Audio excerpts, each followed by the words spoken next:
morning, viewers. Buster would say hello, but he's still sleeping. He's been up all night scratching and itching. He's got fleas. He's in my bed, and you're supposed to not lay down with dogs or you'll get fleas. And yes, it's true.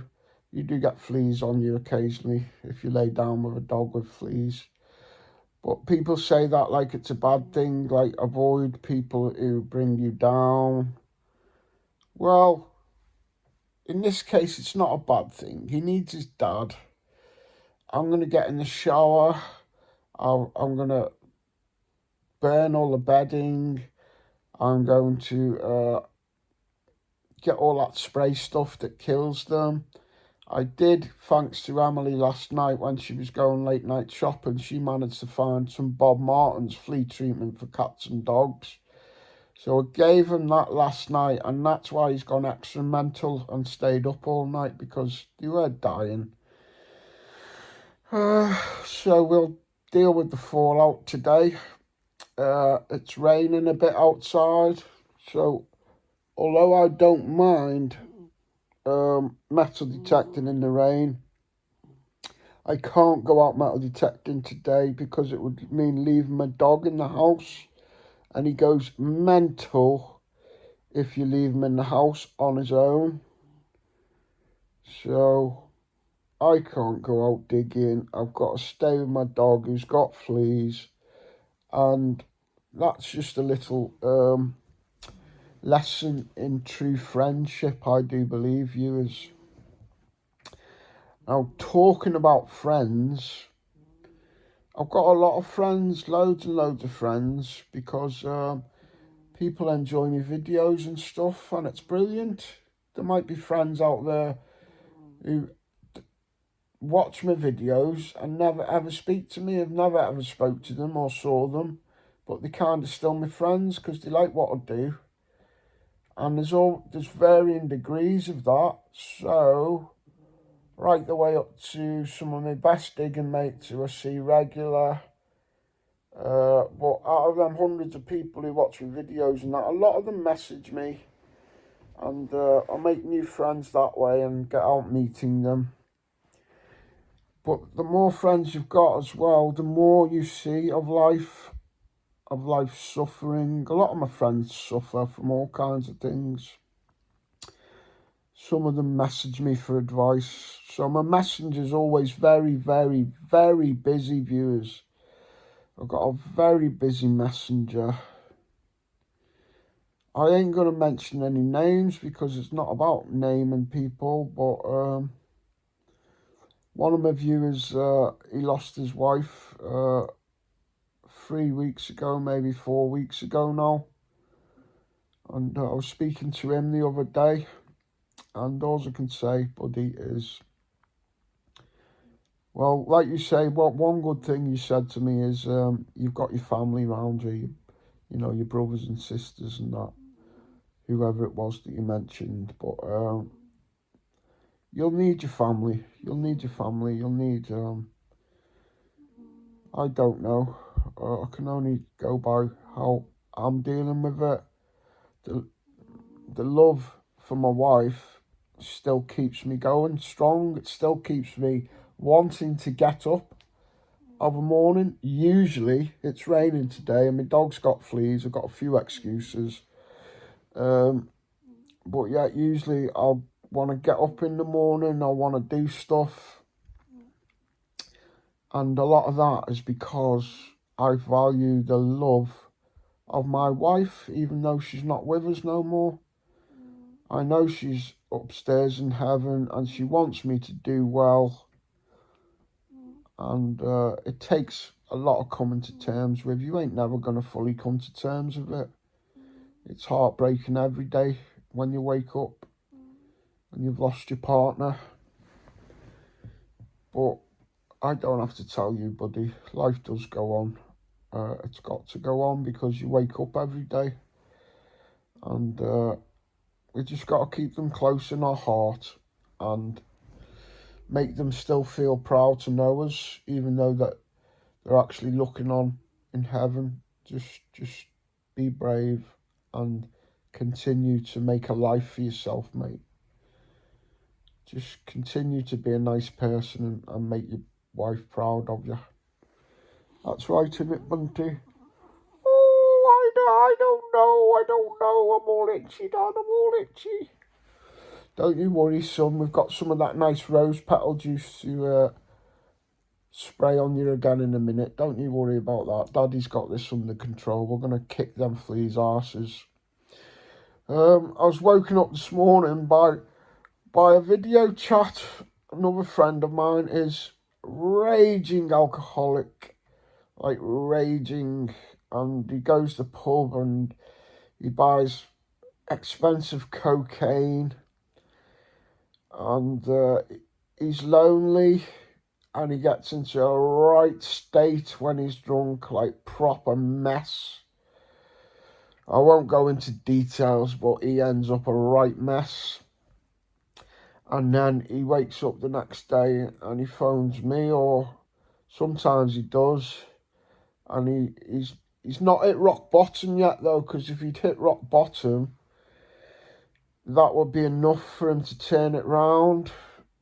He's only a young chap, probably in his late 20s. He earns money, he works hard, and it all goes on drink and cocaine for the simple reason there's certain things that he's not happy with about himself in life. He's drinking to forget. He sees a jolly with the boys down the pub with a bit of cocaine and some alcohol as a treat, but actually it's just a hindrance, and you're not ever going to find any true happiness doing that, mate. I know you said you're lonely, and it really hurts that you're lonely. That's only one thing, innit? There's many things that are upsetting you, like there is for most people in life. We all have to deal with all kinds of stuff from our childhood and all kinds, whatever hasn't gone right for us. But being in that rut of thinking that an alcohol, cocaine binge, it's going to fix you, it ain't going to fix nothing. It's not going to get you a nice lady to settle down with. Your friends, make no mistake, are all cunts. Every one of them's a cunt. They ain't your friends. They are just people who want to drink your beers and sniff cocaine that you've paid for, mate. You ain't got a friend. I was telling you that when people get a bit older, 40s and 50s, a lot of them back away from having friends because they realised a lot of them friends that they chased and cultivated are cunts, mate. Pardon my French, but I ain't going to pull any punches on this one. This is Anglo Celtic opening up his messenger without naming people and just dealing with some topics today, because I ain't going out digging because it's wet and he's too old, like I said, and he won't be left in the house. So yeah, my messenger gets inundated. It gets inundated, and I just want to share a little aspect of what I do. So don't have this idea that setting yourself up for a lovely evening out with cocaine, far too much alcohol, and a bunch of cunts is going to do you any good, mate. It's not. You're going to wake up the next day all depressed, in debt, house a right mess, you a right mess. Yeah, okay, so that's that. You need to listen. You eventually need to hit rock bottom, possibly. You said to me, you've hit rock bottom. You ain't, mate. You've got a house and all that stuff. Rock bottom is when, like my real father, like Diddy Dad, who's back home in Birkenhead, he's my stepdad, God bless him, and he brought me up, so I count him as my dad. I'll tell you what's rock bottom with alcohol and all that shit. My dad hit rock bottom, and he didn't get the chance. He did not get the chance to climb back out of it. He was a plumber, and but he drank too much and he was no good. And we were all, what is it, when you distance from him? We were all estranged from him because my mum had the sense to divorce him when I was a babby. He hit rock bottom one day when I was 15. I found out from the local paper, that's how close we weren't. He got drunk on his gyro because he was too drunk to go out and be a plumber anymore. He was 46 years old. He got drunk. He fell down the stairs and he drowned in his own puke. So to my friend who thinks it's great to go out to the pub and do lots and lots of alcohol and cocaine and then come home and complain that you're lonely, you're covered in piss and puke, and then tell me that you have hit rock bottom, but in doing so, reach for a bottle while you were talking to me. You don't know the meaning of rock bottom, mate. When your body is cold and dead in your hallway and the puke is congealing on your face and in your esophagus and you stop breathing, that is rock bottom with the alcohol. But that's the rockiest one. If you're lucky, you hit rock bottom and don't kill yourself. So that's that dealt with. Relationships. Jesus, the amount of people who are queuing up in my bloody messenger to talk about relationships, viewers. Fuck me, I'm lonely. I want to meet a nice woman. But I tell you what, fucking don't back the wrong horse all the time. It's like gamblers who just constantly back the wrong horses. It ain't easy when you're lonely. It's not. Let me reach for a cigarette. Oh, camera hand. Ooh, I need to do it this way while I reach for a cigarette. And I know smoking ain't good. Let's get back to the subject of our relationships. Jesus. I have men fucking messaging me. Oh, she's cheated again, Steve. She's cheated. I'm fucking gutted. I'm throwing her out. Or she's throwing me out. I have women messaging me. Oh, Steve, he's cheated on me again. He's a twat. Or it's just suddenly finished and stuff.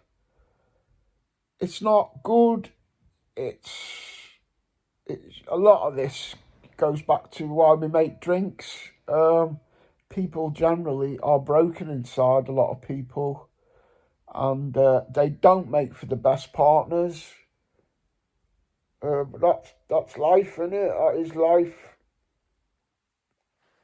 I didn't wake up one morning and just suddenly know all this. I found out a lot of this the hard way myself. I ain't been sitting off on this YouTube video trying to tell you how to suck eggs because I've never made mistakes. I've made lots of mistakes, of course I have. But I'm just opening my messenger to my YouTube channel as a one-off because I'm not going out digging with Bunty. So yeah, relationships, loneliness, vicious circles, I could sit off every night at the minute. I could sit off every night, proper caning the alcohol and the cheese sandwiches. I do have a bit. I think I had about 3 bottles of alcohol, 3 bottles of beer last night. And that's another thing. I ration myself to only having lager. I don't drink shorts because I would be a complete twat. I would be your neighbour from hell. I would be that guy who you have to punch in the pub. So I don't drink spirits. And yeah, getting back to relationships, unhappiness, you know. A lot of unhappiness in the world. A lot of it stems from our childhood. So people are lonely and that, and they get into relationships. But some of these relationships, they ain't really fit for purpose, viewers. It's like both of you putting on a band-aid for your loneliness. Some of these fucking blokes will not pay for their children once these relationships are over. Don't get me started on that. Why do you think I've got no kids? Because I spent 24 years addicted to heroin, cocaine and methadone, around about coinciding with the years when I should have been having babies, which I do regret because I'd make a good father. And I'm lonely. At least they would have been company at the minute. But, yeah.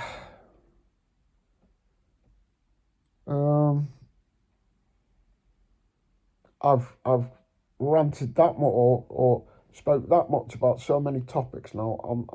I'm struggling to find out the thread that I was making there. Loneliness, relationships. Yeah, bad relationships. Bad relationships can often be two damaged people, and then they eventually fall out of the rose-tinted love stage, and they end up emotionally kicking the shit out of each other every day, or God forbid, getting proper physical. But yeah, you got to ask yourself, if you're in a relationship and it ain't working, is it actually fucking worth it? Some of this feeds into financial insecurity as well. Some people stay with their partner. It could be because the man is bringing in the money. It could be because the woman's bringing in the money.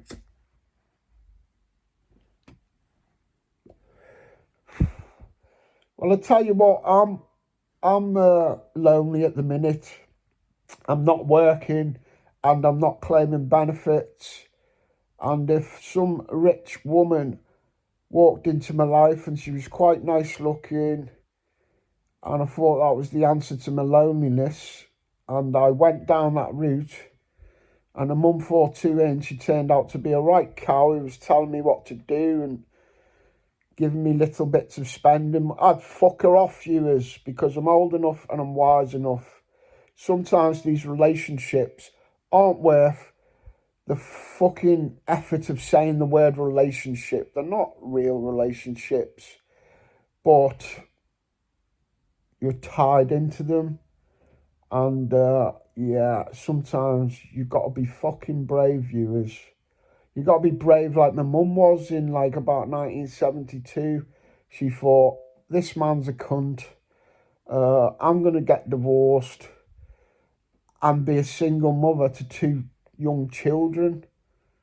People didn't do that in 1972, but she did, God bless her. Yeah, sometimes you've got to be brave, and you're better out of some of these relationships for sure. Feel free in the comments to give me some advice.